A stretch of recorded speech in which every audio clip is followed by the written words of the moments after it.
കേരളത്തിന്റെ ചരിത്രത്താളുകളിൽ ഭയത്തോടെ അല്ലാതെ വായിച്ചു തീർക്കാൻ കഴിയാത്ത ഒരു അധ്യായമുണ്ട്. 99-ലെ വെള്ളപ്പൊക്കം. 1924 ജൂലൈ മാസം. കൊല്ലവർഷം 1099 കർക്കിടകത്തിൽ പെയ്തിറങ്ങിയ ആ പ്രളയം അന്നുവരെ കാണാത്തത്ര രൗദ്രഭാവത്തിലായിരുന്നു. മൂന്നാർ മലനിരകളെ പിടിച്ചുകുലുക്കിയ പെരുമഴയിൽ മൂന്നാർ റെയിൽവേ സ്റ്റേഷനും തേയിലത്തോട്ടങ്ങളും കാണാമറയത്തായി. പെരിയാർ കോപിച്ചൊഴുകിയപ്പോൾ കൊച്ചിയും തിരുവിതാംകൂറും മലബാറുമെല്ലാം വെള്ളത്തിനടിയിലായി. മുന്നറിയിപ്പുകളോ സാങ്കേതിക വിദ്യയോ ഇല്ലാതിരുന്ന ആ കാലത്ത് അന്നത്തെ ആബാലവൃദ്ധം ജനങ്ങളും നെഞ്ചുലഞ്ഞു നേരിട്ടത് ഒരു ചരിത്ര ദുരന്തത്തെയായിരുന്നു.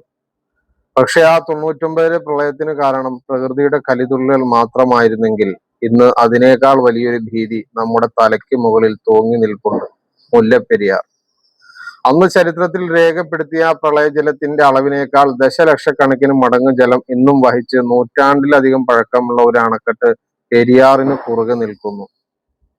99-ലെ വെള്ളപ്പൊക്കത്തെ അതിജീവിച്ച അതേ പെരിയാറിന്റെ തീരത്ത് ഇന്ന് ദശലക്ഷക്കണക്കിന് മനുഷ്യർ ജീവിക്കുന്നത് ഒരു ചോദ്യചിഹ്നത്തിന് മുന്നിലാണ്.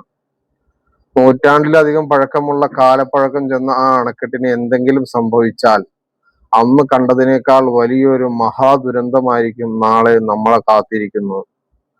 പഴമക്കാരുടെ ഓർമ്മകളിൽ മാത്രമായി ഒതുങ്ങിയ ആ 99-ലെ വെള്ളപ്പൊക്കം വെറും ഒരു ഓർമ്മക്കുറിപ്പല്ല, മറിച്ച് വരാനിരിക്കുന്ന വലിയൊരു അപകടത്തിന്റെ മുന്നറിയിപ്പാണ്, ഒരു ചരിത്ര പാഠമാണ്. പ്രകൃതി ദുരന്തങ്ങളെ നമുക്ക് തടയാനായേക്കില്ല, എന്നാൽ മനുഷ്യനിർമ്മിതമായ ദുരന്തങ്ങളെ തിരിച്ചറിഞ്ഞ് പ്രതിരോധിക്കാൻ നമുക്കാവണം. ആ പ്രളയത്തിന്റെ ഓർമ്മകൾ നമ്മെ ഓർമ്മിപ്പിക്കുന്നത് ഒന്നു മാത്രം: വരാനിരിക്കുന്ന ഒരു ദുരന്തത്തിനും ഇനിയൊരു തലമുറ കാത്തു നിൽക്കരുത്. സുരക്ഷിതമായൊരു നാളേക്ക് വേണ്ടിയുള്ള മുൻകരുതലുകളും തീരുമാനങ്ങളും ഇന്നേ തുടങ്ങണം.